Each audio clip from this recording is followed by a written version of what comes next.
आज का प्रश्न हमें लिखा है राम गोपाल दयाल गुप्ता जी ने गुड़गांव से। तो राम गोपाल दयाल गुप्ता, वैसे आपका नाम काफ़ी लंबा है, फिर भी मैं कोशिश करता हूँ कि पूरा ही लूँ। तो राम गोपाल दयाल गुप्ता जी ने लिखा है कि गुरुदेव, हमारे 30 साल से मार्केट में दुकान है, कपड़ों की दुकान इन्होंने अपनी बताई है और सब सही चल रहा था। हम टॉप के दुकानदार थे, लेकिन अब पता नहीं क्या हो गया है कि मेरी दुकान चलना बंद हो गई है। पूरा दिन बैठा रहता हूँ, मक्खी मारता हूँ, कोई ग्राहक नहीं आता। ग्राहक आता भी है तो वापस लौट जाता है। मैं क्या करूँ गुरुदेव? मुझे शक है कि किसी ने मेरे ऊपर कोई जादू टोटका करवाया है। अब आप ही बताइए कि मैं कैसे अपना घर बार चलाऊं, कैसे गुजारा करूं। मेरी शहर भर में प्रसिद्ध दुकान आज 2 कौड़ी की भी नहीं बची है। तो राम गोपाल दयाल गुप्ता जी, आपका नाम बहुत लंबा है, कुछ मुझे लेने में कठिनाई होती है। फिर आपका जो नाम है, जो आपके माता पिता ने रखा है, या आपके जन्म कुंडली से ये नाम उगड़ा है, आप इस नाम के बिल्कुल भी लायक नहीं हो। न तो आपके अंदर कहीं राम है, न ही कोई गोपाल है, न ही आपके अंदर कोई दया है कि आपको दयाल कहा जा सके। और आप गुप्ता तो हो ही। इतना बड़ा नाम सुनकर मुझे भी अचंभा हुआ था कि सभी भगवानों को अपने नाम में कंट्रोल करने वाले व्यक्ति परेशान कैसे हो सकते हैं। चलिए छोड़िए, ये तो मजाक की बातें हैं। आपने कहा कि आपकी 30 साल से पुरानी दुकान अब काम चल नहीं रहा है, आपके ऊपर किसी ने करा कराया है। तो राम गोपाल दयाल गुप्ता जी, आपके ऊपर कौन करा सकता है? आप तो खुद ही इस मार्केट के सांड हो।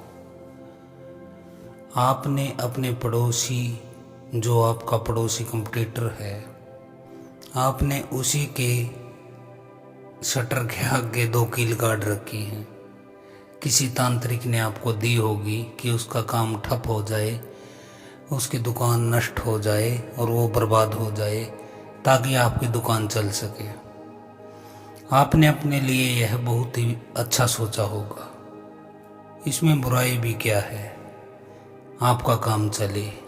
लेकिन आपसे एक गलती हो गई कि आपने किसी तांत्रिक के बहकावे में आकर उसकी दुकान के आगे विनाशकारक कील ठोक दी। और कहते हो आप कि किसी ने कुछ जादू टोना आपके ऊपर कराया हुआ है।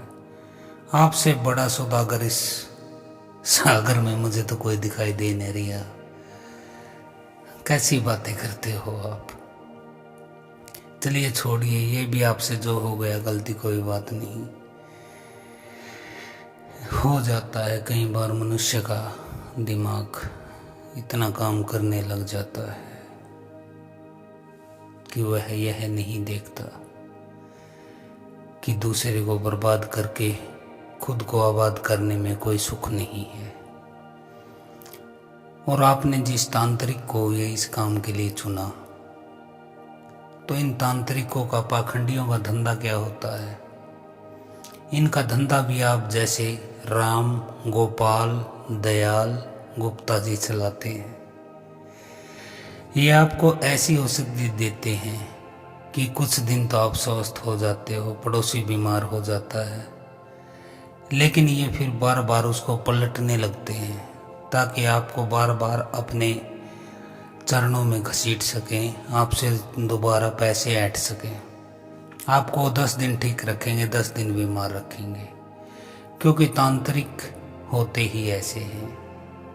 इन्हें न किसी प्रभु का डर है, न कोई शर्म, क्योंकि इनको पता है कि इनका अंतिम लक्ष्य नरक है, घोर नरक में पड़ना है।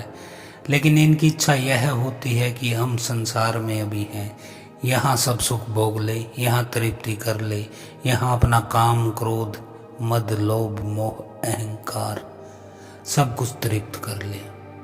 तो ये तांत्रिक होते ही ऐसे हैं। चलो हमें इनसे क्या लेना देना, हमें तो आपसे लेना देना है। राम गोपाल दयाल गुप्ता जी। तो अभी आपको करना क्या है, सबसे पहले आपको सुबह सुबह जल्दी जाना है और वो दोनों किले जो अपने पड़ोसी के दरवाजे पर उसके शटर पर ठोक रखी हैं वो उखाड़नी है।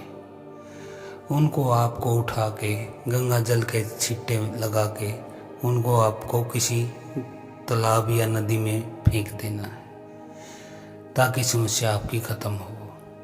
आपकी दुकान में कोई भी समस्या नहीं है, सिर्फ यही समस्या है कि आपने जिस तांत्रिक को अपना खुदा, अपना भगवान, अपना इष्ट माना था और पड़ोसी को विनाश करने की सोची थी, वही आपको परेशान कर रहा है क्योंकि उसको पैसे की भूख है। और आप जैसी मुर्गी फंसे कहाँ, आप तो बहुत मोटी मुर्गी हो गुप्ता जी। ऐसे ऐसे ग्राहक कम ही दुकानदारों को मिलते हैं। तो आप यह करें, वो कील उखाड़ें, गंगा जल छिड़कें, उनके तालाब में विसर्जित कर दें और एक बार चौड़ी छाती करके अपने पड़ोसी के पास जाएं और उसको बोले कि मैंने यह गलती की थी, अब मैं पश्चाताप करता हूँ, मैं आगे से ऐसा कुछ नहीं करूँगा। आपकी दुकान चले, मेरी भी चले, सबके बच्चों को 2 रोटी मिले। ऐसी आप उसके सामने प्रार्थना करना, वो आपको क्षमा कर देगा क्योंकि आपका पड़ोसी बहुत अच्छा है, उसने कभी भी आपका बुरा नहीं चाहा। लेकिन आप पता नहीं कैसे हो। चलो कोई नहीं, अब भी कुछ नहीं बिगड़ा, अभी समय है। आज के लिए इतना ही। हर हर महादेव। ओम काली।